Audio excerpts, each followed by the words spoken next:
I mean, when I first gotten there, my first year, I remember it was, so I got there like Wednesday before doing build, and like I like known that it was going to be a lot of work, but like just doing everything, I'm like, wow, this is quite a lot actually. And this then, is a full day of labor, it turns out. And then getting out to apply and just like doing like a bike ride for like myself and seeing like, especially because at that point like nothing like really was like put up, and also because they hadn't been able to let people in for a couple days because it had been raining event or like in the build week, and so we got in with everybody else and just like biking around and going to like seeing them building like the man and building the temple and just like seeing like the fucking vastness of everything. I was like, oh yeah, okay, like it just like, as soon as like I saw it, I kind of like understood everything that was going to like be going on, because it's hard to understand the scale. Like, yeah, it is. It all. Yeah, but like that was definitely when I was like, oh yep, I'm sold. And then actually seeing it, like built up at night and everything, going in.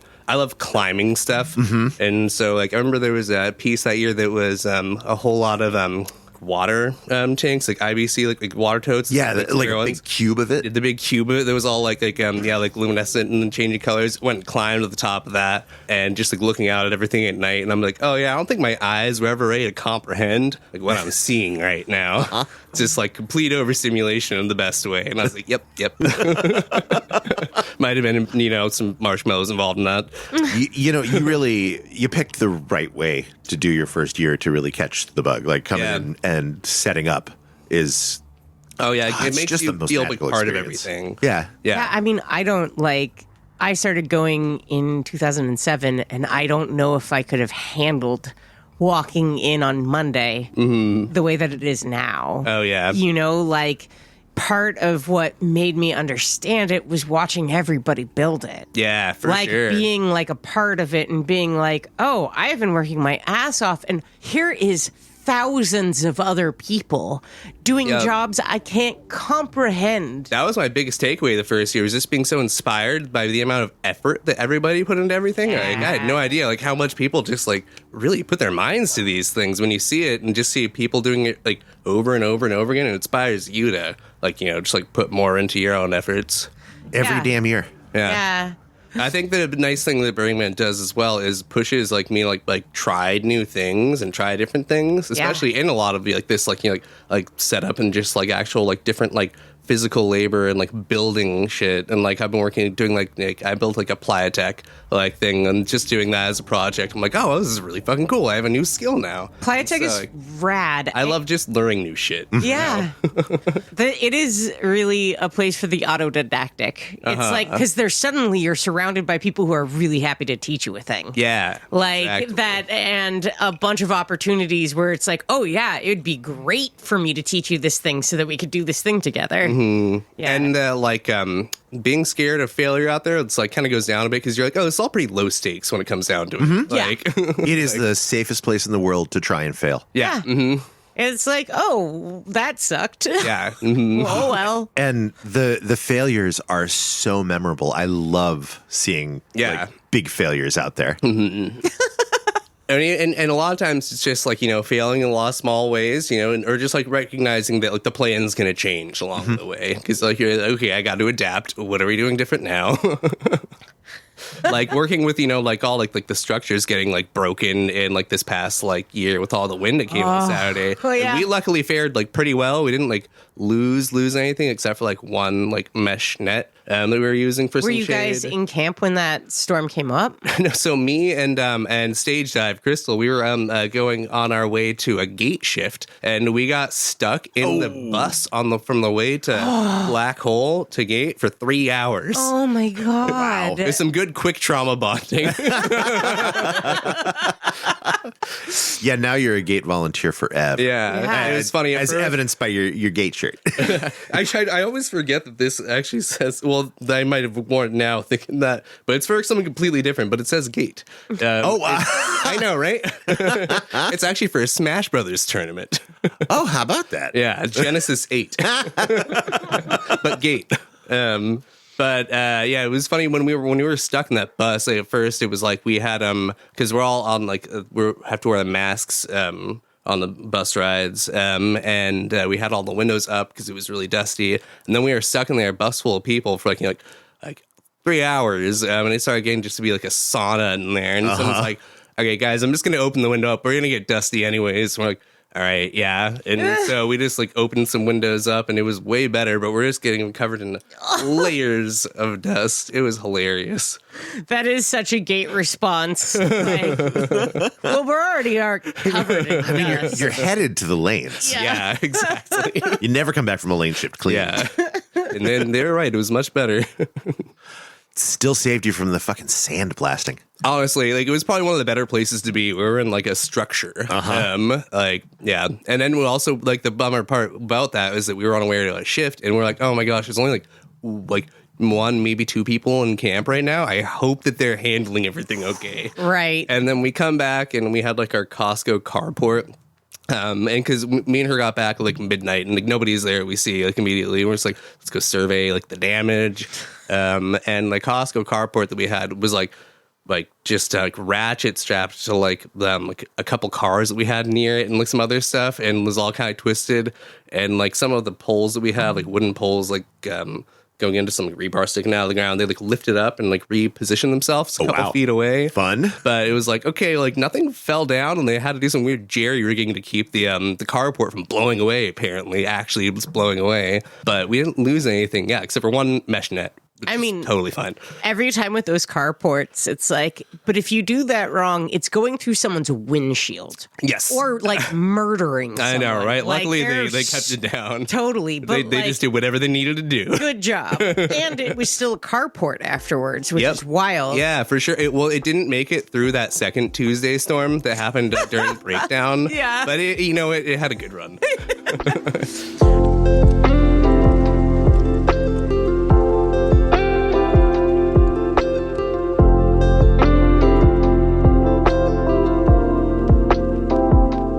Welcome to Accuracy Third. I'm Beth. I'm D-Day. And I am Rex. And today on Accuracy Third, we've got Boz. We sure as shit do have Boz. Oh my God. Quite often, we will record with someone and it will be months, if not a year, if not years, until the episode comes out.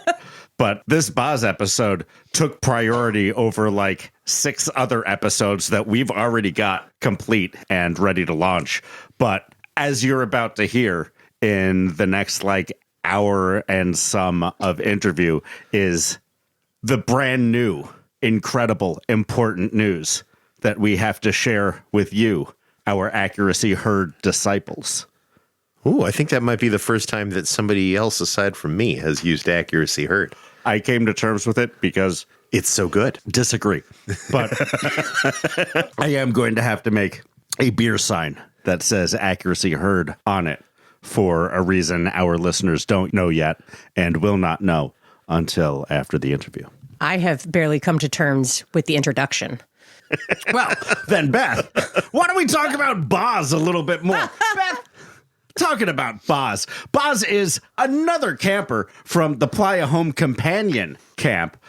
Previously, we've had Stage Dive and Nutbutt, both on from Playa Home Companion camp. Is that our most represented camp, or is Gate? Gate. Definitely Gate. I'm going to say that Gate and the Ghetto and Center Camp. Center Camp. Center I mean, camp. I don't think about our friends as part of a camp. But they are. Mm-hmm. And so are we. Boz also is quite the prolific Burning Man volunteer and a frequent visitor of more festivals, don't call it a festival, than just Burning Man.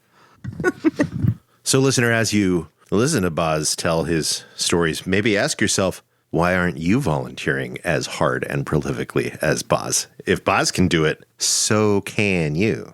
Conversely, listening to Boz talk about all of the festivals that he goes to and all of his volunteerism really made me kind of want to go to some festivals that aren't Burning Man, while also not wanting to volunteer at any of them. What would you do? Like, be tired in a different way, I hope. I went to Lightning in a Bottle once. Uh-huh. Yep. What does that mean? Was it in the woods? Was it in a parking lot? It was sort of in a parking lot. It was next to a lake we couldn't go into. It was on gravel with sticky grasses, and we were right by the Portos. I don't know. I think... Lovely. It's charming. Yeah, you're not selling it. A couple of kids came and fucked in Andy's tent and left him crystals. Like, not drugs, but energy crystals. Yeah. Like, not anything that you would accept as payment for someone fucking on your stuff. Yeah, I was going to say, like, it's almost fair that you fucked in my tent and left me a bunch of E or something. But fucking in my tent and leaving me quartz is not actually going to clean the space. I do not require any sort of payment for people fucking in my space, but I do accept tips. Think about if you stayed in a hotel room or something and you know it's going to be cleaned and you're going to leave that person, $5, $10, $20, whatever. That's me. That's me when you're fucking in my stuff. Just think about it like that. I never felt the need to go back to lightning in a bottle. Mm-hmm. It was like... I felt the same way about Coachella. Did you go to Coachella? Oh, terrible time. Saw some great bands give the worst performances I have ever seen them give. I will say that music festival or like hot air balloon festival or in concert, Hootie and the Blowfish give the exact same lame ass quality of performance, no matter which shit ass venue they're at. And that is what I think about music festivals kind of in general. Yeah, I haven't been to a lot. I did recently go to Outside Lands, and I maybe would go back, but I wouldn't pay for it. Like, I thought the couple of performances that I saw at Outside Lands of bands that I like were like really great. Killer Mike was amazing. Sturgill Simpson was great. Just as good as seeing them in concert, but like they also overlapped. And I don't know why I'm going to be paying $120 to see like half of one show that I like and then hike through a crowd for a half hour to see a half of another show I like. Would you like a $22 hero? I mean, never. I'm $12 garlic fries? I'm willing to pay about $3 for a euro, and that's $14 MGD. I think that was the odd thing about lightning in a bottle for me is it's like, it's pretty good about the vending. Like all of the vendors are like hippie people selling their nominally handmade products, like that kind of thing. But it still felt really weird. And I didn't like cash changing hands. And you could leave to go to the grocery store, which led to some of the most dangerous drunk driving I've ever seen in my fucking life. Like that is reprehensible what drags its way out of lightning in a bottle to the nearest Safeway. That sucks. Yeah. No, it's super scary. Yeah. I mean, honestly, it just felt like a short, intense Burning Man with nothing to do. I mean, you could dance, but the person that we went to go see, I can no longer dance to. For moral and ethical reasons. Yeah, Bass Nectar's a piece of shit. Yeah, Bass Nectar's a piece of shit. I still really like his fucking music, but I'm not going to go dance to him. Who else's music we like? Who? Boz! Boz, send us your fucking music. Hopefully he did already. The music in this episode is by Boz. Probably. Or me. We haven't put it together yet because of the incredibly important news that we need to tell you after we come back from the interview. So we're all going to take some horks off this pipe here, as you can hear Beth has just done. And we'll catch you on the other side of our interview. After Boz. With Boz.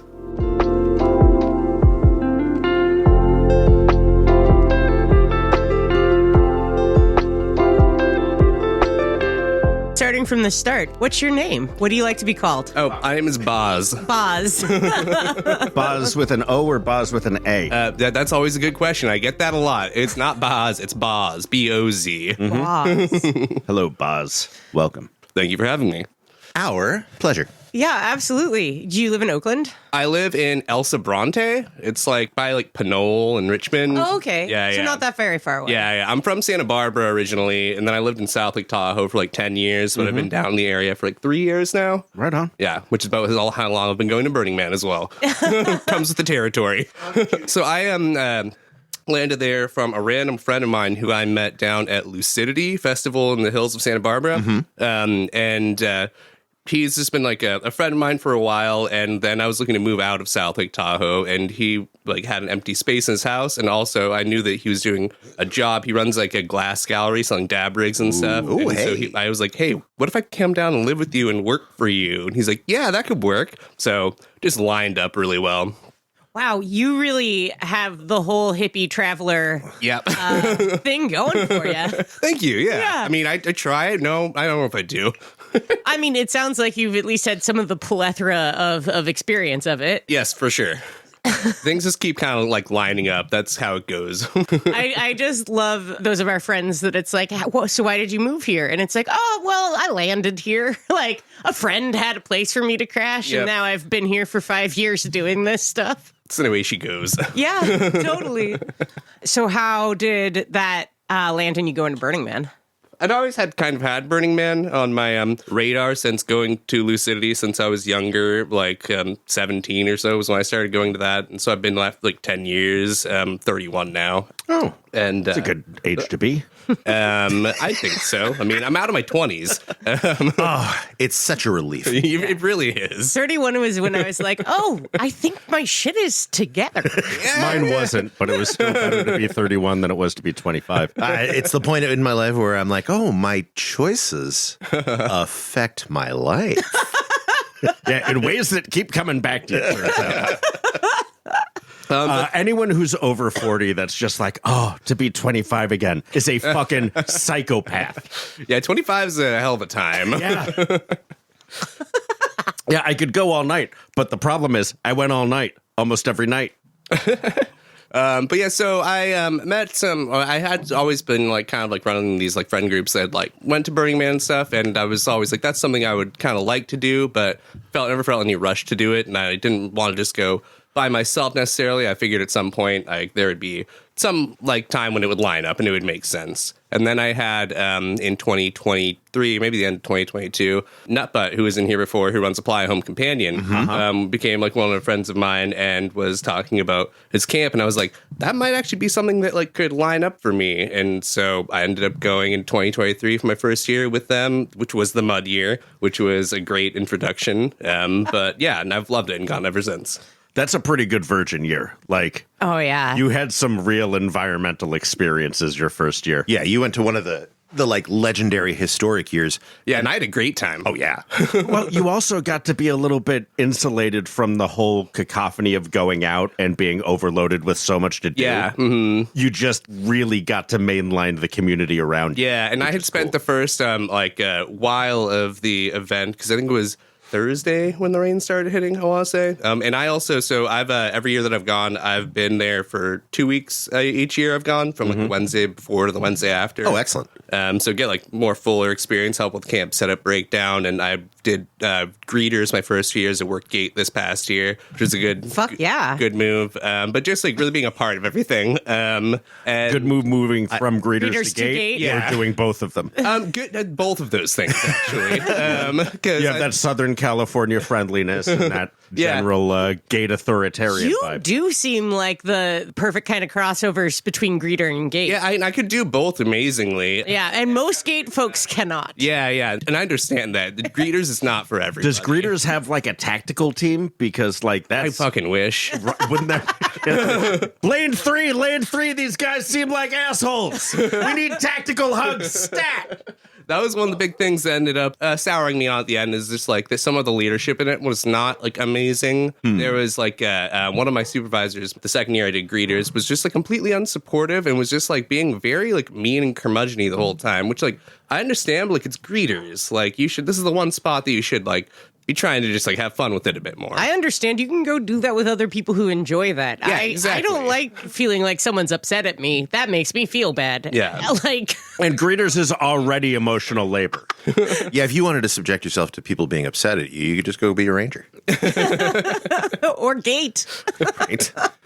So you've been volunteering, but it sounds like, do you camp with like a theme camp? What do you? Yeah, I've been with Apply Home Companion each year that I've gone, and so we're like like a staff support camp essentially. I didn't. Are you guys a realize legit that. one with power? Do you know if you're a legit staff support? No, camp? we're not a legit staff support camp, but we're kind of like have a lot of people who do that, and we have like some like minor like offerings that we would do, but like we weren't like required to have quite as much of like a interactivity with everybody since a lot of us worked. Right, like that's my understanding, is that staff support camps are kind of like mutant vehicle support camps, like art support camps, where it's like, this is a camp that is doing support out there. Exactly. So that they don't have to necessarily be giving at their location. Yeah, and we would still do some like, small little offering things. We'd do like shoulder pals where we'd like have people put stuffed animals on their like shoulders so they'd never be alone. But like minor little things like that throughout the week. Like last past year, I threw a King Gizzard and the Lizard Wizard party, which was pretty awesome. As a guitarist. Yeah. But yeah, no, mostly we just like work a lot. But that's been a nice way to dip my toes into Burning Man, I think, because I'd already like going to festivals like Lucidity and other like transformational festivals throughout the years. I would like volunteer there like pretty frequently. So it felt like the natural progression. Smart. Yeah. Yeah.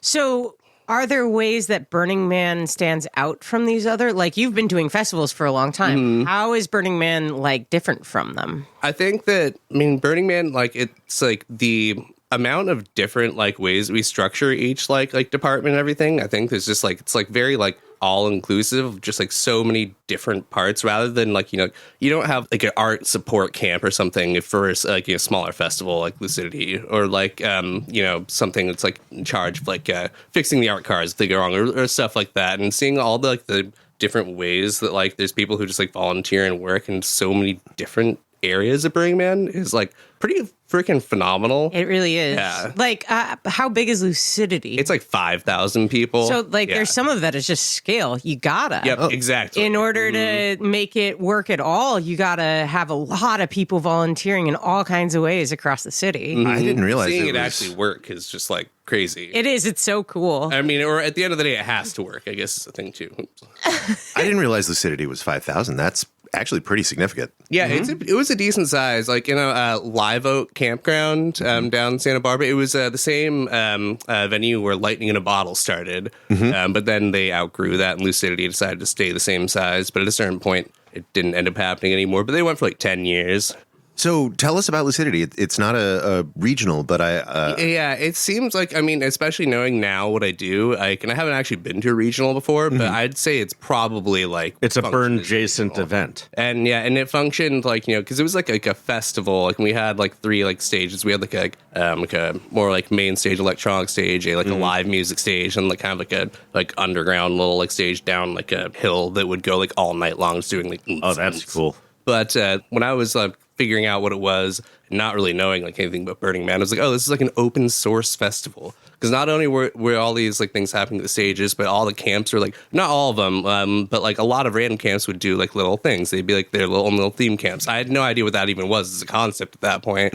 But just like seeing that, I'm like, oh, this is cool. Like, not only is there a festival going on, but you can tell like everyone's kind of like subtly encouraged to like bring your own thing, be your own part of it, like just cause, And so I would kind of like to have a music festival with a 5th stage just called like the ass stage. And that's the one that you don't book anyone for, but like all of the aspiring musicians and DJs will absolutely show up and play that because like they're at a music festival already. Well, I gotta tell you, we really do need to get to the Gathering of the Juggalos because all the stages are the ass stage. Really? Man, that is some place that I've always been curious about. How could you not be? Have you seen the documentary about it? I've seen some stuff There's about so it. many It seems documentaries wild. about it. Yeah. The day we watched the documentary about it, Beth, we watched 3 documentaries about it. You're like, hold on, I need to know more. It's so almost like My People. I recognize it so thoroughly, right? Like, we're a bunch of outcast misfits that together create a family, and it's just pretty fucked up, our family. And it's the people I grew up with, too. Right. It's the I actually know dirt quite a lot of track juggalos. folks. How are your Juggalo friends? Are they friends? Or Most of them are acquaintances, I'd say. There were probably a couple of their friends. From Santa Barbara, there was a lot of like the people around like the street life that I grew up with down there. Of course, Juggalos would be good in Santa Barbara. They like everything about a Juggalo is anti-Santa Barbara. Turkey Neck is like a juggalo without face paint. Dude, Turkey Neck and I just wore out those first 2 ICP records. As far as I know, they're the only good ones because they're the only ones I heard. Neither of us would, I think, well, I don't want to speak for him, but I certainly would never have called myself a juggalo. But, I enjoyed it. You got a big, broad face that would look good in some face paint. Oh, I am never putting grease paint on my face. But after the grease paint, then you'll have like the eczema in the same shape as the grease paint. It's full face paint. There's no shape to it. I will just be red and scaly. That kind of face paint, I am convinced, is a kind of furry. Like, See where you're coming from. Beth, if you're telling me that jugulation is a kink, yeah, I'm not going to argue with you. That checks out. So it's my understanding that Lucidity was a festival with a narrative. It was, yeah. And What was that actually like? So that was a really like interesting part of it. So they had like all the different festivals had a different like theme to it. Like what the first one I went to, I remember, was called Totem's Return. It was all kind of about like finding your spirit animal. Mm-hmm. And then they had like one that was like, they were more just like directly about like some like lucid dreaming. One was like it was like Neuronauts, or one was like eudaimonia, which I can hardly even remember the name for, but it's like or what it means. It's like some like it was all like dream related things. And they also had this whole like lore that they were building out online with like some random like short stories attached to it too. You could tell they were putting a lot of effort into like the little like parts of it. And all of these, something that I always loved is the festival was split up into different kind of like villages. There was like Nomad's Nook, Trickster's Village, Warrior's Way, Lover's Sanctuary, and they were just like areas of the festival. They were just kind of like, you know, like for whatever reason chosen and grouped apart in these things, and it would change a little bit each year too. But it just kind of inherently brought these like groups of people together that like resonated with like whatever that like thing. Like, oh, like I'm a trickster, I'm gonna go camp in Trickster's Playground, or like it was a really interesting small way of like bringing like-minded people together in a subtle way. that's fun. Yeah. All the people who are on the verge of breakdowns can be in Damocles' garden. Like, I barely made it here. I'm not emotionally stable to begin with. I'm going to camp over here. Go to the back. Oh my God, wouldn't that be a great thing to offer? Yeah, we have counselors between you and the rest of the event. So was the narrative communicated through the theme and through the textual presentation, or was there a performance aspect to it as well? No, there wasn't so much a performance aspect to it. It was more just like the presentation of like what each like festival is about, trying to like pull a thread of a narrative, and they had like other like additional like literature stuff like surrounding it. But there was no like large performance like aspect that connected to it. But that's a cool idea. Like Donnie Darko. So you can experience it, but to understand it, you have to read the 300-page comic book. Yeah, precisely.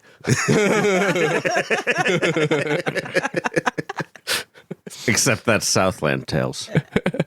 It's also Donnie Darko. Kind of. You're right. It wasn't a comic book. It was a bunch of interactive web material. And no, I think there was also a graphic novel. It wouldn't surprise me. But Southland Tales is issue 4 of a 6-issue series of comic books, which you can't possibly understand with or without them. So about Burning Man. Yeah. Rex will pivot us back in a second. Beth just pivoted us back. Yeah, that's me pivoting. But like, Respect the pivot. awkwardly. How so obviously you like the camp that you landed in because you've stuck with them. Mm-hmm. How big is it? We've been anywhere from like when I first camped them, it was like 30 people, and then I think we were around like 20 these past 2 times. And unfortunately, Like an understandable amount. yeah, of people. very understandable now. Yeah. amount. And unfortunately, the camp's not going to be happening next year. We decided this is the last one, just because if everyone's busyness rolls whatever way. Totally, but yeah. It was really nice, like having like that amount of like people where like I would interact with all of them and like have at least like a bit of a hang with them like throughout the entire time. You'd have a sense of who they are as a person. Yeah, exactly. Yeah. Like starting like landing into like Burning Man, like because there's some of those camps like 150, 200 people sometimes. Like, and so that would be a heck of a way, I think, for a first time to go in. I don't know what that would be like, but I'm glad I did it the way I did it. So like the staff camp that I have been building for the past couple of years is a 160. Okay, yeah. And it's also like a really chill place to come in and do your first time. Yeah. It's- Well, I guess when I wasn't thinking of that even as large. I was thinking of one of those like sound camps or something. That sounds great. Oh yeah, working camps. Yeah, because you do stuff together. So it's not like, yes, there's a lot of people and you won't know all of them, but you're actually working on a project very hand in hand together. Yeah. That's a good experience. It is. It's a great way. If you are looking for a new camp, consider camping in your volunteer camp. Okay, that's good. I was definitely like because I've been doing Gate this past time, and so Black Hole is like an option potentially. Oh yeah. It's kind of great camping in a staff camp. It's like super interesting, and you get to see how they all burn. Yeah. It's fun. Yeah, camping in the black hole is going to be the most summer campy experience Right. in your adult life. I've definitely already like because we've that's the thing where our camp's always been placed right next to the black hole since a lot of us work Gate. So I just spend a lot of my time what is your there. camp? Playa Home Companion. This is Right. the fucking you third guys time. like, did the party there in 2023. Right. No, I right? understand. I'm just like near there is past us, so I don't think of it as near there. Oh yeah, I well, was- we've been just like around it, you know. It's like a block and 3/4 away. That's Yeah. close. Well, I'll just ask a couple more times before we're over. Yeah, it's great being near the black hole too, because like it's a great place just to go and like spend my time, especially when like I've been here within the weather like years, like in 2023 and in this past year when it was just like shitty. I was like, well, I'm just gonna go to the black hole and get drunk. Nothing stronger than DPW shade. Oh, yeah, 23 was maybe not the best year to be hanging out in the black hole. That was the low spot on Playa. Hey, I mean, it was something to do. God, everything was hard that year, but it was new and exciting. And now it's just been hard the past couple of years. Wow, the weather has been getting so bad. Well, 2024 was 24 was like the Beautiful. best It was weather we've cool. seen. Yeah. Yeah, it was barely dusty. Yeah. Yeah. No, I think that it was like good that year because like I remember we had like a couple like decent dust storms and some rain before the event started that year. Yeah. And then the whole event week was just like perfect until Sunday. There was a storm that hit like when they were doing Temple Burn, I think. Oh, yeah. But like, I think that I'm glad that at least like, I mean, there's probably an amount of people who, you know, that been their first year and they like didn't experience any dust storms. So they told me I needed goggles. I don't need goggles. So it's like, glad we got one at the end. That year, there was also that terrible dust storm on Tuesday of Strike. Yeah. Where I just now, like, I'm like, yeah, it was beautiful, but I forget about that the participants Yeah. only see that 1 week. Right. For Yeah, years. I was going to leave Tuesday night that year. Yeah. I left Wednesday morning. The lesson you have to take is, if at all possible, you either got to leave before the big burns or you got to wait till Wednesday of strike. Well, leaving Wednesday of strike is great. I'm just waiting for us to have an actual cold year again. That's going to crack me up. Man, if it snows out there, that would be, It's gotten so close a couple times. I have had to escape freezing rain. yeah. I do think so. For many years pre-COVID times, there was just like a streak of really good weather. It was like the worst it was kind of hot. I mean, kind of hot for the desert in August, but like kind of hot. But like it wasn't too dusty. It wasn't like, it was just easy and nice. And it tricks a bunch of people into thinking that this is an Right. easy, Get nice thing complacent. we're doing. We did have gnarly lightning storms. Oh my gosh. Oh, that's those are weird. just cool, Yeah. though. The kind of weather that's just pretty. They're cool until you get lightning burns. I remember watching lightning like a decent bit this past year.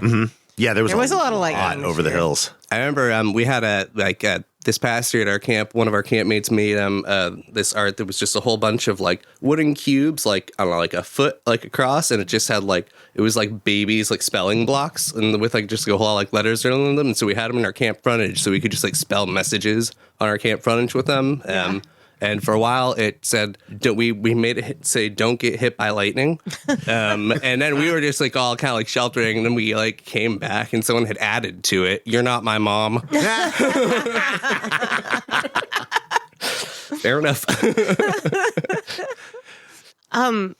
So, Boz, What is your experience of art out there? Like, I tend to think of Burning Man as a lot of big physical art in a way that a lot of festivals aren't. Like, do you have stuff that stands out to you? Yeah, I've definitely, I especially because I really love just like biking around like a lot. My first year I did a lot of solo stuff, and I've been like doing a lot more stuff with other people these past few years. I did my first year, but I'm trying to remember to just like have time by myself, just go and see art, because I feel like I can do it a little bit quicker. Like there's so much to see out there, you know? But like I feel like, And if you want to linger at something, nobody's bothering you to go to the next thing. yeah, it's nice to, yeah. But I feel like The next thing is the only thing that exists. Be in the present, but also be in the future. my first year, my favorite art piece, because like I said, I love climbing things, climbing things and slides. Those are my two like things that I tend to just go and Excellent. seek out. And there was this one structure in 2023 that was basically just like a whole lot of wooden like slats that you could climb up that had like some like different like platforms in the center of it. You're supposed to climb up the center of it, and then like a whole bunch of descending platforms and some like ropes in the middle you could climb. But at the very top was just like a tower that you could just like kind of hang out on. And it was like, I don't know, maybe like it's hard to say scale like up there sometimes. Like maybe it was like 50 feet tall, something like that. It was like a decent height. But I just like loved and going and like climbing that thing, like, you know, whenever it happened to be biking by it. You just stop and go for a climb? Yeah, it just became like my favorite like piece that year, just because it was like really fun to like just like interact with. And then I also gave you a great view of everything because you were high up. And I went there one morning to see the sunrise my first year there. And I was just biking around by myself, and I was like, I'm going to go see the sunrise. I went to the top, and there was like 20 or 30 people up there, just also like there to catch the sunrise. And there was a guy up there just making fucking waffles for people. Ooh. I love it. And I was like, yeah. oh, I love this place. So, and I love like how like art like that can bring about like interactions like that. And I'm like, oh, wow, like this is fucking amazing. I never would have thought this would happen, but like just completes my life right now. Those are some of my favorite experiences, just finding someone just making me a random quesadilla in Deep Playa. And I'm like, I've had someone like what gave me a quesadilla and an espresso martini, just like in the Deep Playa. I'm like, I love you. I don't think I would want to like set up shop, but I would like to bike up to folks and just be like, hey, Yeah. you want a grilled cheese? And that's beautiful right there. So you've been to 3 burns now? Yep. Yeah. Yeah, 3. You ever going to stop? I mean, at this point, I don't intend to, but who knows what the time will bring. I'm just getting more entrenched in it now. I did actually go back out and did resto. Oh, as well. nice. Only for one day, but like I made good friends with someone in DPW during the burn, and I was talking about wanting to go do resto, but I didn't know if I had like time to go do the whole thing. And she's like, if you just want to come out for a day, like that's probably cool. And she ended up actually getting me a spot to stay on the ranch out there, like for the day, my own like private box, just for like one day of it. And I got to see the DPW talent show as well. Oh, good Which was- I timing. bet that's great. It was pretty fantastic. Like one of my favorite, I think, things I saw was someone just like come and put a stool on stage, got a microwave, and threw a traffic cone into it, and then just turned it on for like 5 minutes. And then it just started like fuming. Yep. And then the glass broke on the microwave. They came and threw the microwave away, brought a second microwave out, and then just threw like some tinfoil in it. And it was just like, wow, this is art. Oh, yeah. We used to microwave soap when I was a kid. Huh. Oh, That's not what I'm familiar with. What happens when you microwave? it bubbles up into this weird, like, hollow shell of soap and wild. And I mean, the now air I inside kind of of want to do it. You should recognize that you will ruin that microwave, which will now smell like very, very strongly of whatever oils get boiled out of the soap when the soap boils. That's what Goodwill is for. You know, you spend $100 on all their microwaves, and then you've got yourself a couple of days worth of fun. I like to microwave CDs. Yep. Microwaving CDs is great. It's a beautiful light show. Anyways, after doing resto, like, and also, you know, just saying, like, something I love about Burning Man is these shenanigans. Is like, you can tell it's just like people being very serious, but then also like playing. And like, you need both of those. But like, it definitely like is something that like I see myself just getting more and more entrenched into. But who knows what time will tell. What was it like doing resto for you? It was fantastic. Like I have like I'm very passionate about Moop. I always have been. Just like I grew up like going to like hippie schools, and we would like take a day out of like every year and just go and do like a cigarette butt cleanup day at the beach and just get trash bags full. I'm like, God damn, like people. That's disgusting. Yeah. And so I've just always been passionate about trash, like and stuff. Like I've like done like a lot of festivals have done, like sorting trash afterwards and like stuff like that. So I definitely just knew I always wanted to like be a part of that, and especially seeing how like Resto is done is pretty interesting. It's like interesting seeing like it just like how like organized the chaos to it is, just like there it's an extremely thorough process with like like I think the hardest part that I found about it was that like because you're out there in like the middle like nowhere with no like reference points, Right, really. the city is completely. And so they have to have people in charge of making sure the lines stay straight as we're walking, because like we can just like bunch up together, like when you're like trying to be 200 people spread across arm to arm. So you have to have like someone for like 50 people or so, and just be like, hey, like you move left a little bit, you like move right, and so you don't get like scrunched, because otherwise you're not clearing like the area properly. And then having like people follow behind you to like notate things, like if you find like a large thing of trash, so they can like assemble the Moot map, and then or if you find like a lag bolt or something more like intense in the ground, then they have to get like one of the other trucks following us to come get that out, because that requires an actual Because you don't tool. slow down, you hold the line. Yeah, exactly. It's an efficient operation. It's like, but it's efficient chaos, Yep, that's but like, the whole deal. goddamn, it's like we don't half-ass things out there. I mean, we do, but we don't. We 7/8 ass things. There out you there. go. And then occasionally we 1 3/4 ass things. Well, the thing is, like, when you're building a city, and for the workers, it's longer. We build a city for the participants for a week. We build a city for ourselves for like the better part of 5 or 6 weeks. And we make things sturdy enough to bear the wind and not float away. But you don't have to be making things to last for a generation. Did you find yourself or see somebody find anything interesting during your resto? Let me see here. I didn't personally see anything too interesting. I feel like one of the more interesting things that I found like a couple like small rubber ducks or something. I was only doing it for one day, and we were doing one of the spots of like it, like we were out kind of by man base. And so we were finding like lots of little bits of like the man still. They were kind of like almost like it would be like hard to even like pick them up at a certain point. But like it's a lot of things. That is some of like the little like bit of burnt stuff from the man. But it like there wasn't too much when I was going through there. Found a lag bolt or two. But I know that like when they're like going through the city, that's when they find a lot of stuff. Yeah, for sure. Lag bolts have been an increasing problem. Especially when you get rain like added into it. It's really easy for it to just get like moved over, and so like people will lose where they are more often.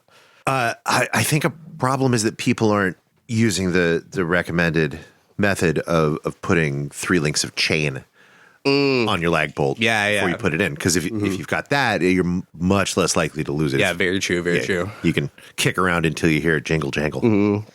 Well, I know some people haven't done it, because I certainly didn't do it this last year. But I did. You did. Yeah, but the people who are emergency putting down our carport mini while during the storm, we're just putting lag bolts in the ground. So what that tells me is that we need to buy a bale of chain for the camp. Oh, so fucking smart. Yeah, that's what we should do. That seems like fine camp infrastructure. And you just clip off 3 packs.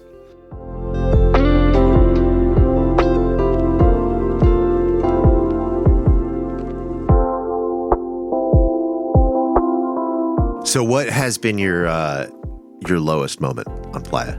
My lowest moment on Playa. So I would say that's a good question. At the end of this last burn, I had like my first like real like breakdown. It took me 3 burns, but I got there.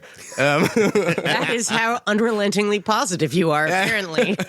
Yeah, something like that. I think it took me like 3 days. Yeah.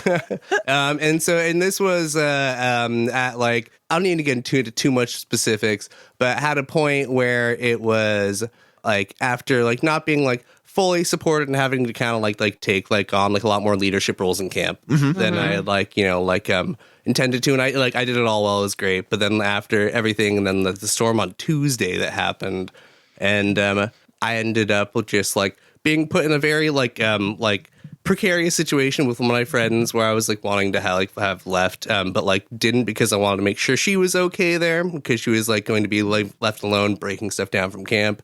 And we ended up with like a half torn down carport that was like lifting up off the ground right next to us through this multi-hour long dust storm. We're hiding like below like her like bed in her tent, which was still up, just like being like, okay, this is like actually kind of like fearing for our lives a little bit moment. We're hearing this like thing trying to lift up off the ground because it was like still like half like in. It was just a situation that we shouldn't have been put in, but like ended up just like in there through like shit that had happened. And like I had like a good nice actual breakdown. And like and it ended up being like fine afterwards. Like but my had a really like good takeaway from it. Those I need to stop letting my kindness be taken advantage of. And like I was like, I think it took like shit getting to that like fever point for that lesson to really hit home. And so that's been a good takeaway from that, you know? I think that's a lesson that a lot of people end up learning at Burning Man. Yeah, for sure. Because like you just want to give and give, but like, yeah. Yeah, and if you're giving and it sucks, something is wrong. Yeah. Yep. Yeah. Like it should be mutually rewarding giving. Like, and it should be fucking fun. I'm sorry. Like it's more important that it is enjoyable to the people doing it than that it gets done in any way at all. Yeah, exactly. And their safety, though. Their physical safety is also a major important. That's a big part of it out there. Totally. That storm on Tuesday was just like, Noah and I shut the door in our box and read for like 6 hours. We're just fuck all of this. Just fuck it. So really comical thing about that for me too is that I ended up like finding like I don't know, like 15 minutes before the storm hit, the battery on my car had died. Oh my and God. so I was just like, and so it finally went over the morning, like, okay, now I gotta go deal with this. But you know what? I'm through it all, and I got a good lesson from it. Yep. But that was definitely like a universal or like a just like universal comedy moment. I couldn't help but laugh. You know, I'm just like, well, sure, why not? I guess this is my breakdown. Here I am. Exactly. Yeah, totally. Yeah. There is something nice and confirming about it happening at Burning Man. At least I've trained my brain to just expect them there. Yeah, for so sure. when they happen there, I'm like, I'm familiar with this kind of being overwhelmed. I totally recognize this situation. Like, This is why I always bring a book. Smart man. At some point, you're going to want to like go away for a while. Might be because of the weather. It might be because fuck everybody. Yep. it might be because fuck this specific person. Maybe a little bit of Colby. Maybe a little bit of Colby. It might be because you really need to sleep, but for some specific reason, you're not going to be able to sleep. For a long fact, time. for a In while. fact, often it could be that. Yeah. Bring a book. So you don't know quite what your plans are, but it does sound like you're all in for this coming year. Yeah, for sure. Yeah. I'm also even like I was thinking about like pursuing doing something with DPW more, since I've like kind of like got like some ins to that note. Just like I've met a lot of people there like in this last while, more than I thought I would. It just came from like meeting someone on like at the burn, just through like a random just like interaction and art piece, and like, hey, let's cool. You're cool. Let's hang out together. And me and Stage, I've hang out with like this person, Delicate, like the whole burn, and just like got like kind of like entrenched in that culture a little bit. I'm like, oh, these are some cool people too. And I know enough of them now. I think if I like wanted to, I could do that. But like, I know I just want to work there more in some fashion. But I think I might just do Gate again this year and not put too much of a load on myself. We'll see. All I know is I like being part of it. You know, You it's rewarding. You should look into if you could work a couple of the DPW step-in shifts. Roustabout. Roustabout. Okay. Like you can come in and work as a roustabout, which is just like, we need hands here. Okay, yeah. And that's a good pre-event kind of Hell yeah. volunteering. And you'll be learning a shit ton on each of that. And they're super grateful to have you. Yeah. If you want to try out DPW. Oh, just totally. like put a foot in and see if you like it. Those shifts would probably be pretty fun. Yeah, I know, absolutely. And I don't think that like you can just literally go and sign up for them on Playa too. Don't look at me for your answer. Totally. I could look it up for you. Totally. I just remember in the DPW morning meetings where Leeway is often like, if you're rouseabouting, come to me and we'll figure out where you're going. Nice. I love that. It's Yeah. just like you can be useful somewhere. Exactly. You're here and want to work. Yep. We can put you to work. Yeah, yeah.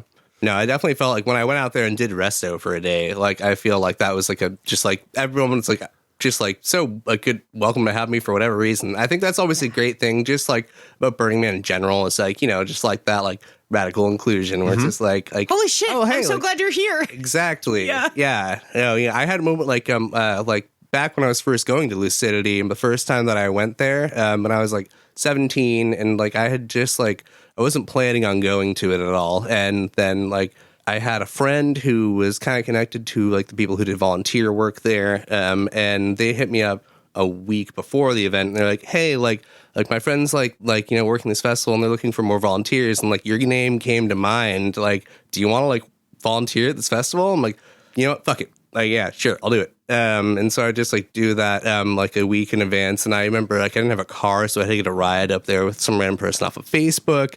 And I got dropped off there. And like I had some friends that were going there that I was meeting up to camp with, luckily. But when I got dropped off there, and I was going to the volunteer check-in booth, and I was just there with all of my like things, my luggage and like stuff, and I was in line, just like visibly stressed, Like, I was, God, it's incredibly brave at 17 to be like, I'm going to go do this thing that I don't understand at all. Yeah, but I was like fuck it. And I had a person like behind me in line tap me on the back of my shoulder. Didn't know this person at all, and they just like turn around. They're like, "Hey man, I'm so glad you're here." And they give me a hug, and I'm like, boom, everything melted away. Nice. Oh, And, that's like, so sweet. Yeah, it's like I love things like that. I feel like I remember like hand stuff. I think when it came out, they busted like a similar thing with like having a greeter's experience coming into the burn, and it's like just like moments like that, like for people, like or like it's just like it like restored my faith in humanity a bit, Yeah. In a moment where you're like tense and scared and don't know what to expect, and you meet someone who's like, "Oh fuck, yeah, you." Yeah, Good. exactly. Yeah, Yeah. For like no other reason than you. Yeah. Like yeah, and I love that. Like yeah, so like that was definitely an early thing that like just like cemented, just like being able to like, especially once you kind of like understand this experience a bit more, be able to like give it forward to other people who haven't gotten it yet. Like Totally. it's like so rewarding. I really like that. I'm gonna try and hold on to that particular interaction. It's a really lovely idea. I try to think a bunch about like when you can tell if people are hesitant or nervous or feeling out of place. Yeah. And be like, "Hi. Yeah. You're That's awesome. all it I'm glad takes. you're here." Totally. Yeah. Totally. And maybe now that I won't be taking care of our camp, I'll have some emotional bandwidth to do that. It definitely takes some bandwidth. Yeah, totally. And like a generous emotional awareness. For like sure. the ability to recognize yourself and versions of your friends from I think of that with younger people on Playa a bunch Yeah. now that I'm in my middle age, where I'll see someone who seems younger to me feeling disoriented or not welcome or whatever. It feels like an easy time to be like, "Oh, you're totally welcome here." Yeah. Yeah. It's a fun one though. Yeah, we had an 18-year-old kid who ended up randomly just like camping with us this past year. He was like not supposed to. Well, he was like a friend of a friend who had just like met him through some like whole situation at a different festival, like like a couple like weeks earlier. And he's like, "I'm really trying to get this like kid here. I think it'd be great for him to have this experience." And so ends up like the kid gets like ride there and he gets dropped off, like will call, and like my other friend manages to get a ticket for him. He gets in through like whatever miraculous means, and he's just like having like, you know, like the time of his life being like a young kid. But I'm just like, okay, I'm gonna make sure, like, do you have goggles? Do you have water? Like, just like I want to make sure you don't die out there. And it's nice to be, and then check in with him every once in a while and just like be like, all right, like I can only interact with you for like, you know, like so long because I need to make sure like you're like doing whatever, and also like you're 18.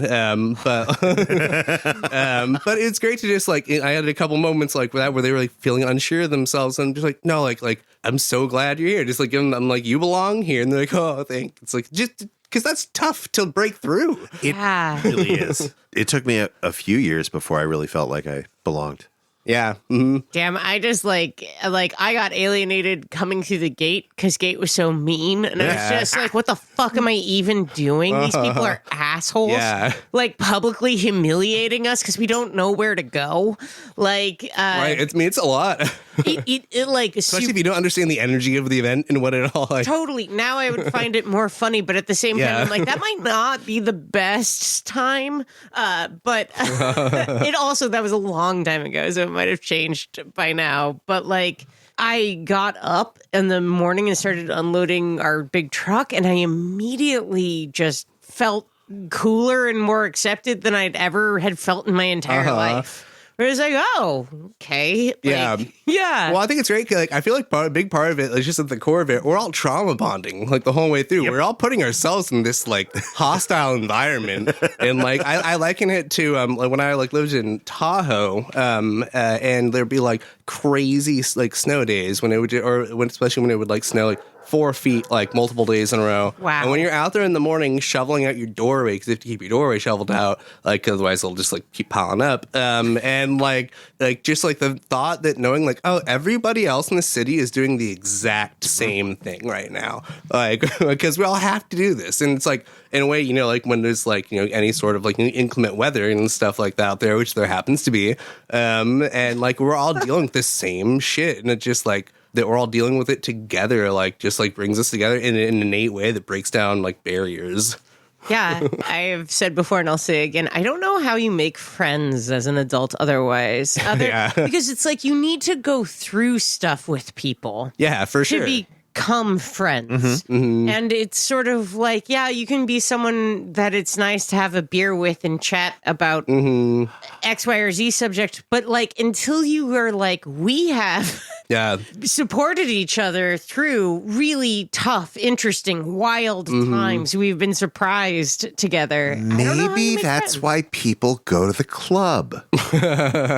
I've never understood it because the club is extremely traumatic, and I thought people went for fun, but maybe they go to co-traumatize themselves. I mean, hell, you might be onto something there. Yeah. This is my bestie. I pulled her out of a bathroom stall when she asked for help very meekly, and there was just all this cocaine, but we've been best friends forever now. This is the guy that saved me from that fight that I got into because some guy danced into me and spilled his drink on himself. Maybe club is just high trauma. It's exactly what we do in the desert, just like extremely compressed. Yeah, no, that's, I mean, like, I feel like that actually makes a lot of sense. Yeah, except Holy shit. None of the fun. I'm going to write a paper. Yeah.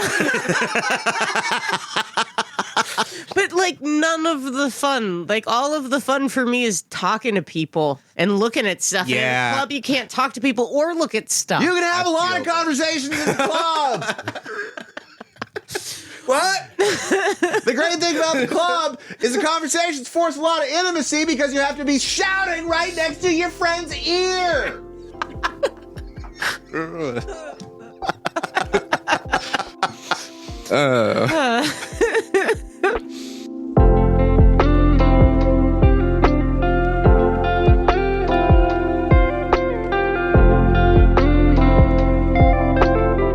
Buzz, have you ever been injured out there? Oh, wow, yeah.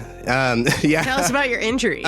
So I've had not any bad injuries, but I have definitely like I injure myself frequently in like small ways, and in 2024 I had a couple injuries to where my resolve the next year was not to injure myself as much. Nice. It's a good goal. Did you manage? I did, actually. Yes. Well done. I injured myself very slightly a couple of ways, but I didn't. So, like, this in 2024, I went away with, I bruised my rib at some point. Oh, fun. Oh, like, that hurt so bad. That's probably, like, the one that, like, had the most lasting, but also, bruised ribs just suck because they just take so long to heal. And you can't do anything. Yeah, and the it's worst part months. is And- that when you laugh, it hurts. Okay. And having it at Burning Man, you won't laugh. But so I had that, and then also the other injury was a weird one I got from volunteering for Lamplighters. After your guys' 2024 listeners appreciation party at Lamplighters, and then I got drafted into it from there. Yay!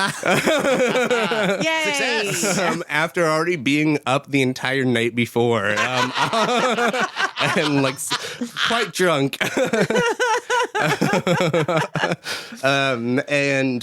So then I was doing Lamplighters, and I was put as one of the whatever you call it, the people who actually carries like the lamps. I think it's called carriers. I love that you do carriers. like the Jesus You know, pose that's because what I'm you like, do. yeah, it looks like you're about to go to the crucifixion. We just want to make sure this fucks up your shoulders no matter how strong you are. Dude, no, and it fucked my shoulders up. No. So here's a weird thing that it did. So I broke my wrist skateboard when I was like 17. I have a plate and 5 pins in it, which I think didn't help for this. Probably the case. Afterwards, like I did the whole thing. I did it fine, drunkenly, and so it was a little bit of wobbling, but I did it fine. And then afterwards, like the next morning, I was noticing that like my two thumbs were like numb. Oh no.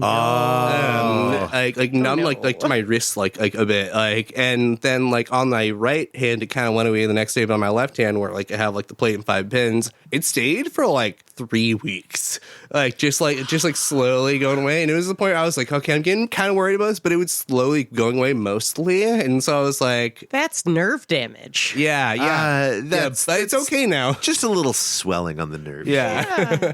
But so that was definitely, so I had that plus the broken rib at like the exact same time. Not the broken, bruised. And then just plus generally wearing myself out with random other things. Like I had, a couple like other scrapes and a cut thumb and like things like that. Wait, did you have the bruised rib when you did the fucking lamplighter shift?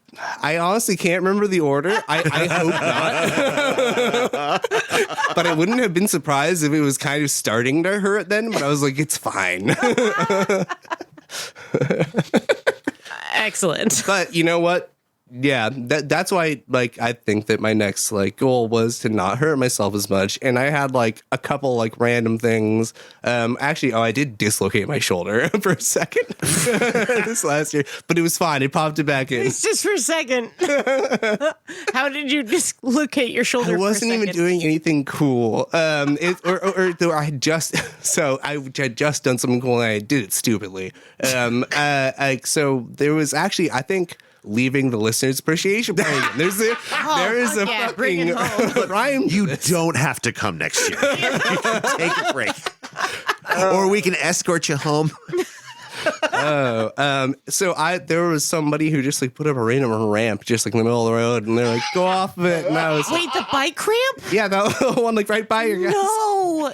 And so I went off of it perfectly fine, actually. Sure. And I landed. And then I landed and turned around like afterwards, after I've just been going straight for a little bit. And then I fucking... Face planted? yeah, well, yeah, more or less. But like... I was fine. These things happen sometimes.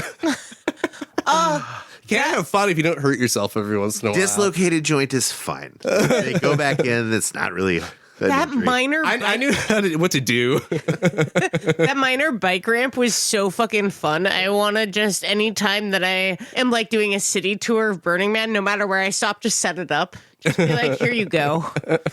Because if you put a clearly defined small bike ramp, you will watch a bunch of people just do dumb shit to themselves. Oh, yes. We watched a Tails all guy this time. totally bar his entire balls by no. like going off the side. And like, you have to understand, these bike ramps are maybe 4 inches high. Maybe. It's just like if you scoot, you'll get a little air. It's not like that scary or impressive. But if you're drunk and bad at a bicycle, it can mean that your front tire just drops and then you drop onto the bar. That's rough. I mean, it was very funny. He was okay. I assume we just shouted at him. He walked away, is what I mean. But how badly are his future children? We don't need more kids. How in this much more world. ADHD do they now have?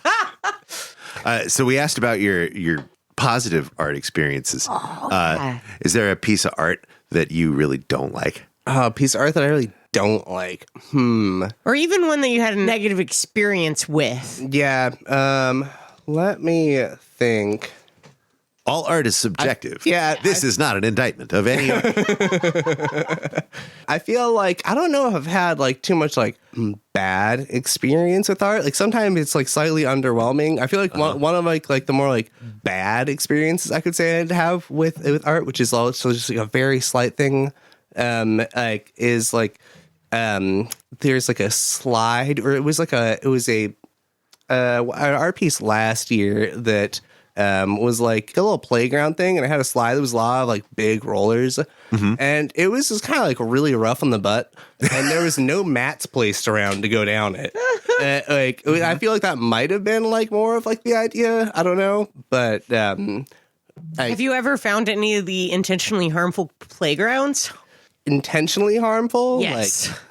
Like, I don't know. Maybe I'm the only one who's run into this thing. No, I was there with you when we went. So we found this playground on a city corner, a close in like A Street or B Street corner, where it was like a jungle gym with some trampoline bits and some like swings and stuff. and everything was designed in such a way as to most likely injure you. Oh, that's great. Like just not work in the way that Yeah. you expect that equipment to work. Like I watched Beth jump off of like a head height platform onto a trampoline, and the trampoline just Wasn't sagged a and trampoline. stopped. There was no bounce to it at all. And I should have guessed because it wasn't like it was scaffolding, but the wood on it was not secured to it. So you kind of had to like grapple with it to get up on it.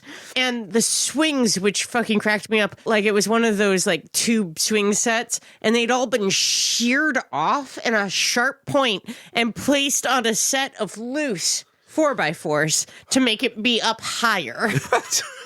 That's diabolical. I love it. Oh, so good. It was so good. And I thankfully was drunk enough that I was not horribly hurt by jumping for, like, it was maybe 3 feet from the top of the scaffolding to the trampoline. But that trampoline had no give. None. No. Oh, it had plenty of give. It just had no return. Like it had no spring to it. It was like a semi-taut sheet. It's not great.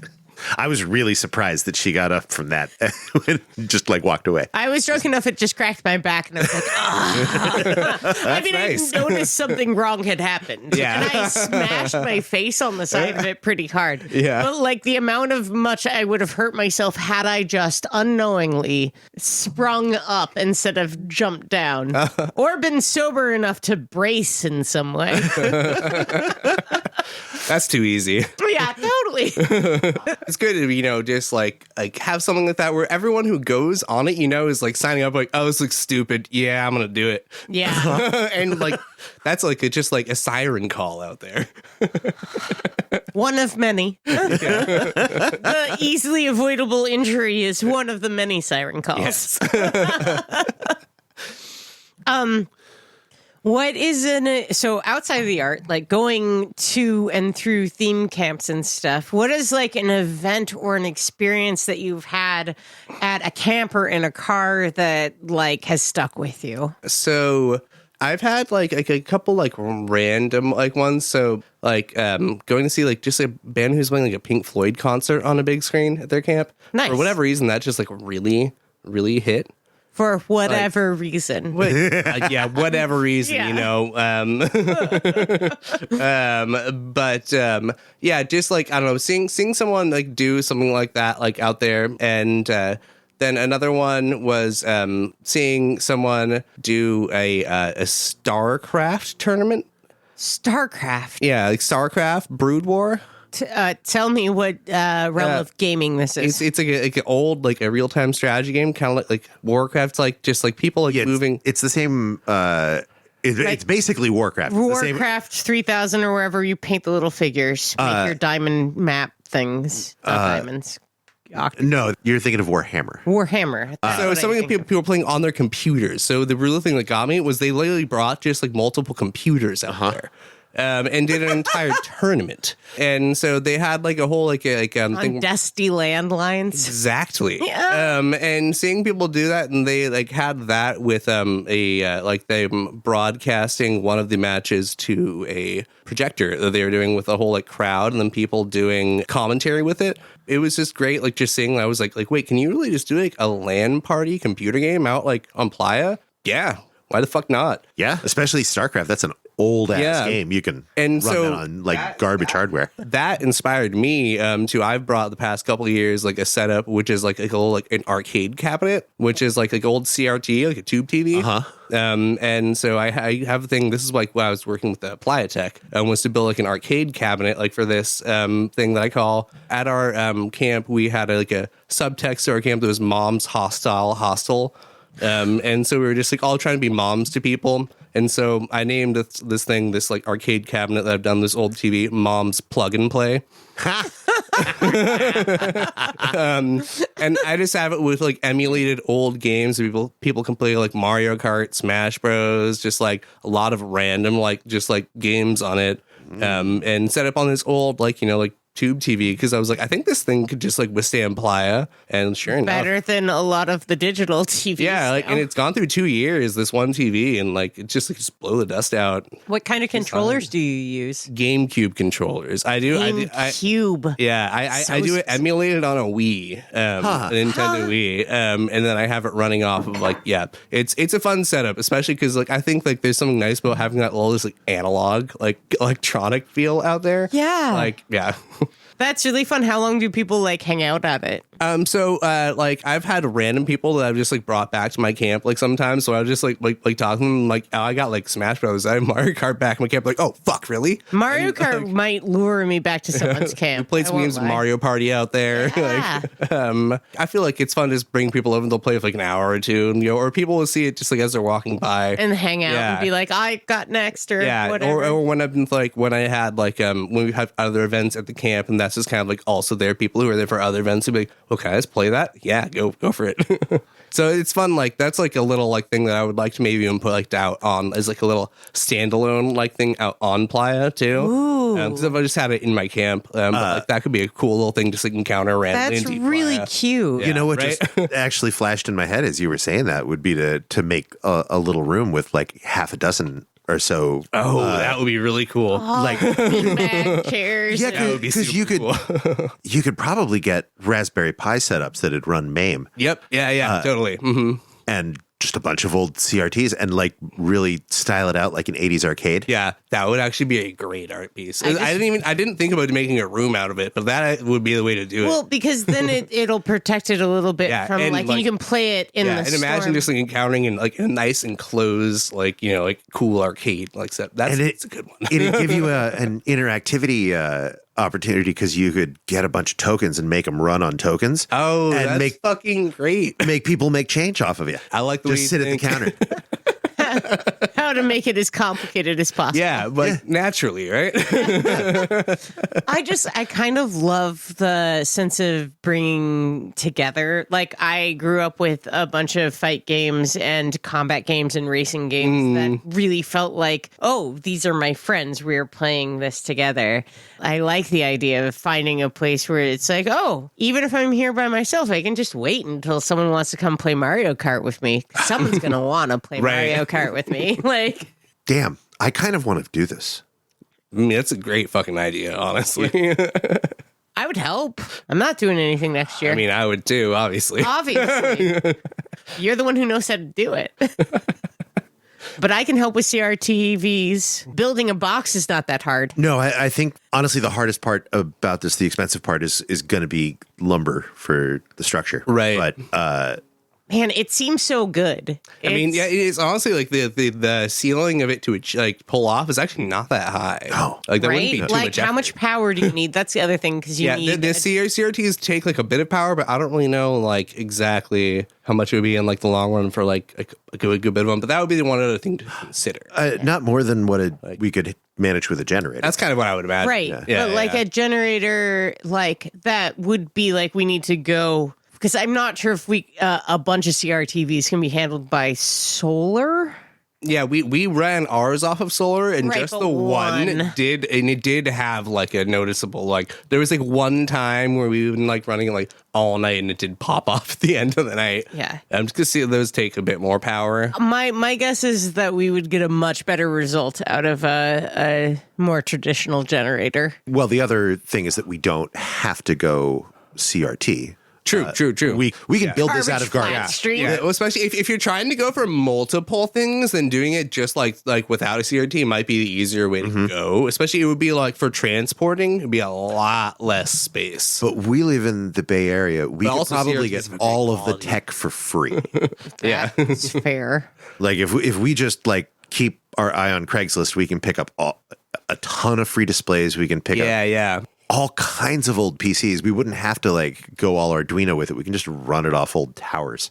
Very true. Yep. Yeah, there's no reason why not to do that. Yeah.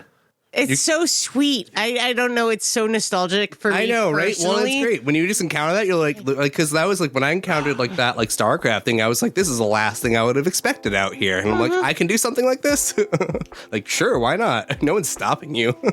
No one's stopping you. Yeah.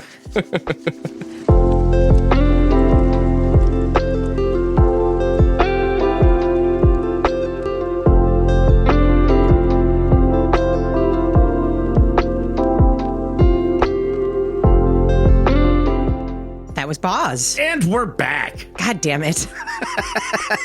That was Boz. And we're back. God damn it. We sometimes get the genuine pleasure of having people come in so we can talk directly to them.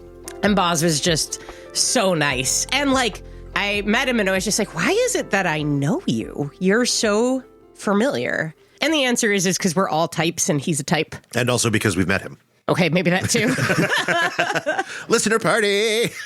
If you met us at one of our listener appreciation parties, you owe us an interview in exchange for all of the fantastic conversations and free horrendous drinks we made for you. Free horrendous drinks like we'll make for you this year at our listener appreciation party. Oh, you don't even know the refreshment you have ahead of you. We've already recorded telling you all about it, so we're not going to spoil that later now. Spritzer. But what we are going to spoil now, which we actually can't spoil because you've already heard it in the interview itself, is our idea for a Deep Playa art project that we're actually going to try to do this year.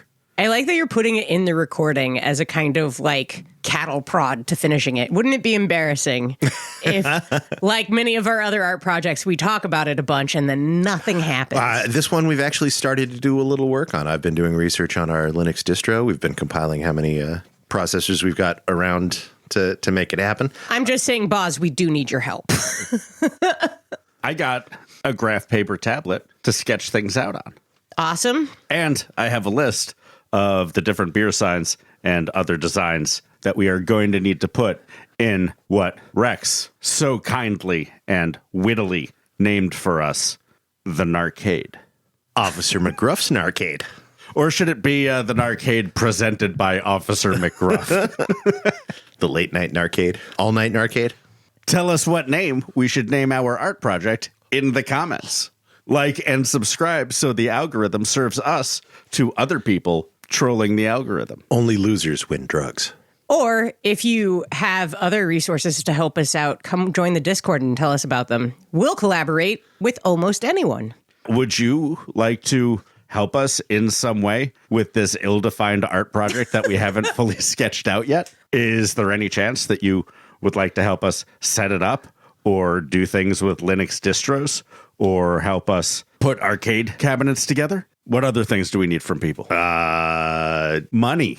Yeah, some donations. This is not going to be an expensive one, but it's not going to be cheap. It's going to cost some money. Yep. I imagine if we're actually going to raise money, we'd do that separately from the podcast. We should do that separately and together from the podcast. I think we could probably get all the money we needed if we asked in the Discord. I really don't think it's going to be a very expensive project. We got Discordians to kick in like 10 or 20 bucks a piece. We'd have most of our nut. For $80 of those 10 or 20 bucks, your $5 can probably get you some sort of custom pin or patch or something commemorating you helping us with this project as an excuse for me to design more merch.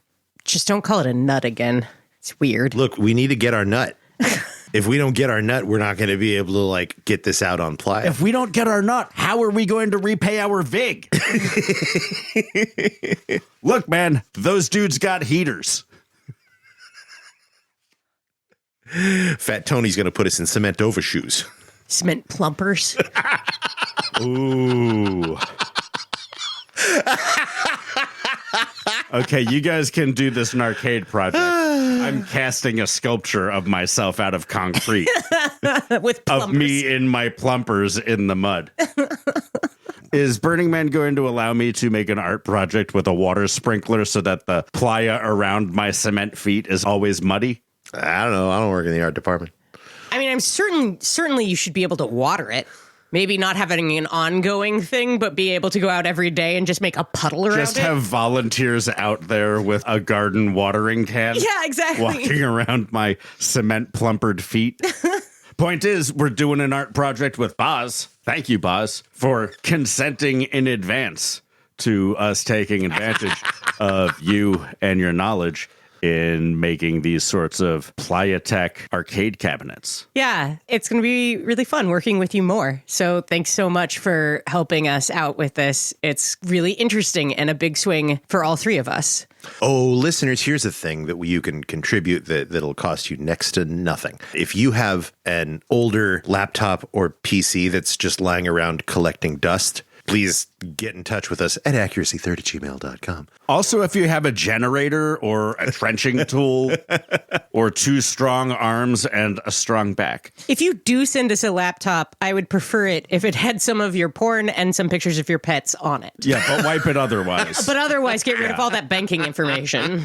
I guess also, if you've got any BlackRock hardware shade, we'll probably be making either the shade entirely or a frame of it out of that. You got a Playa Tech bar? Bring us a Playa Tech bar. Do you already have a Wheel of Fortune? We're going to need a Wheel of Fortune. Power strips. You got 3 or 4 power strips? Pretty sure they work? Send them in the mail to my home address. You can get it at accuracy3@gmail.com, or it is posted on the personal information tab on the 3 of us, that is me, Beth, and Rex, in the Discord. It's not. It's not. Don't be creepy. You don't know, Beth. When's the last time you went to the Discord? You have no idea what I've posted in the Discord. Well, I feel like it's unlikely that you've posted my home address. If you put an RFID tag on it, then when you're on Playa, you'll be able to find out if we are using it at D-Day's house or if it's part of the art project. RFIDs don't broadcast that far. What are the ones, go find me? Air tags? Air tags. Slap an air tag on that thing. Then you'll know where D-Day lives. Yeah, and if you come visit us at the Listener Appreciation Party, we don't know where it's going to be yet, but we do know that it is going to be Wednesday of event week, someplace on Playa at 2 p.m. Slap an air tag on us at that party. You'll be able to follow us home to our personal camp later that night. Yeah, don't do that. I'm going to say don't do any of these things. Except for the first bit I said. Do that. I actually don't think it's how well do those work? If you could literally go find something that you had mailed to, can you find a laptop on Playa if you have an AirTag on it? Or is there just not enough reception? I have no idea how they work. I don't own any Apple products. If someone would like to be creepy at us with Apple products for Beth's edification, you can talk to us about that on the Discord. Link in the show notes. We have many different threads going there. Some of them are to ask Beth, Rex, and I anything. AMAs, which we will respond to at a later date. You can also send us pictures of your or your pet's buttholes, and you can talk with the incredible community of very thoughtful, kind burners us three assholes have somehow collected in a decade of doing this podcast. This podcast, called Accuracy Third, which the three of us produce. It's true. We're Accuracy Third, and we produce a podcast. You just listen to one. Thank you to our patrons on Patreon. Thank you for your patronage. Thank you for your attention. And please, if you would like to contribute to this podcast, you can do so at our Patreon. You can email us or go to our website and send us a message and say that you would like to come in and interview with us. Please come interview with us. We're not scary. We don't bite. We can even interview shy folks. So even if it's not your cup of tea to sit down in front of a microphone, consider hanging out with us. We'll make you tea. Our podcast is Accuracy Third. Email address is accuracythird@gmail.com. We always spell third out. There's not a number 3 in it. And Patreon is, you go to Patreon and you type Accuracy Third and we're there somewhere. That's how Patreon works. There's also a link in the show notes And there's a where link in the all show of the notes. links are. And our webpage. The music in this episode was by Boz, if Boz sent it to us. And it's by me, if Boz didn't send it to us. Tip us on Discord. Oh my God. Or just send us really cool art. I want to shout out Enigma for Holy shit, yeah. sending us some goddamn cool art. They sent a perpetual countdown to the next time the man burns with Nixie tubes. It's very cool. It was a very little fucking folly cool. apart, but we put it back together, and now it lights up the way it's supposed to and is counting down from the moment that we are recording this outro 2.5 weeks before this episode comes out. It is 200 some odd days until the man burns. I really like it. Also, Enigma sent us the heart necklaces that little run heartbeat through pendants. a pattern, including their own heartbeat. That's right. You Yeah. showed me that. That's super cool. It's so What sweet. did I do with mine? I think they're all 3 sitting in a box. Still. Yeah, I think they're out here. Yay! Or inside. The point is, thank you, Enigma. And as soon as we find your amazingly thoughtful, incredibly skilled, and beautiful presence, we will have them and know where they are. Yeah, that one's definitely going in my my Burning Man functional costumery selection. That's a good thing to have on as a light. A light, like Accuracy Third is to your Burning Man community in the darkness of the prevailing culture. Oof. I don't want to hold ourselves up to a light. Maybe we're a touch in the dark, but a pleasant one. We're a strong but healthy and distinctly human-smelling fart in the wilderness, cluing you into the fact that you're not alone. Someone else is out there flatulating. If that's what you are, that's fine.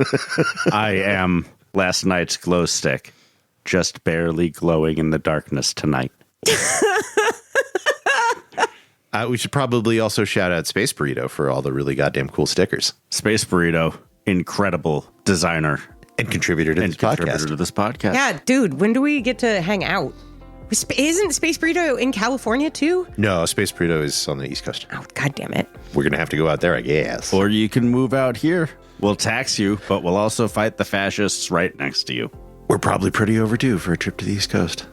Well, let's go to Transformers. Goodbye. BurnerNarc.com. Help us do an art.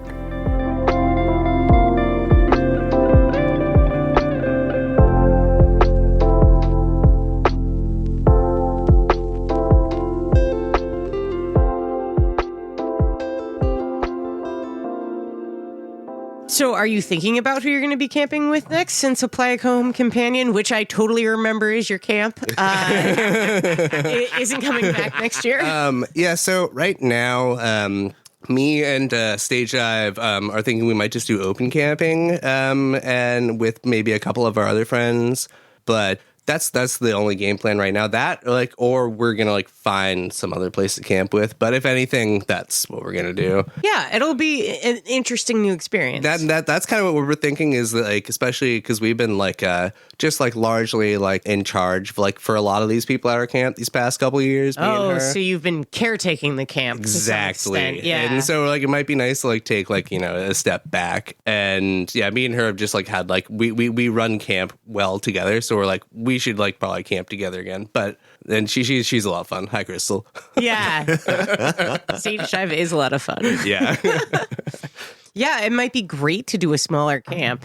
It can be so easy. And then you have more energy for other parts of things. Totally, especially if you all are volunteering as much as you all are. Exactly. Because that definitely takes up a lot of time. I try to schedule it being there for 2 weeks as I have, doing most of it before or after the event. This year I only had one. I had 5 shifts. Only one of them was during event week. So that was totally manageable in that sense. Yeah. No, Crystal volunteers too, right? Yeah, me and her did a lot of gate shifts together. Yeah, we did that's right, you said that. some will call and some Exodus shifts together. Yeah. If most of your camp is volunteers, if you've got some other volunteers you want to camp with, you can get placed as a work support camp. Yeah, I mean, that's not a terrible idea. I guess we just try rallying. But yeah, I didn't even think about that. But we'll see. We'll see what happens. Something I've been totally fuxing with in my work life for the past couple of weeks. Yeah. I'm leaving my camp. I've been one of the organizers of our camp for the past 4 years. Mm-hmm. And it's 160 people, volunteers across a bunch of different work groups. Mm-hmm. And I'm so excited about being in a camp that is 30 people or less. Oh, yeah, that's a huge shift. Oh, my God. Yeah. Holy shit. That just sounds so amazing. Mm-hmm. Well, if it's the right people. Right. Yeah, one of the things about a 160-person camp is there can be people that you don't like that you never have to spend time with. That's very true. Yeah. You can always walk away from, Yeah. There's going to be like 4 or 5 places at least that are cool to hang out in a camp. Yeah. 160 people. Yeah. It's just a numbers game at that point.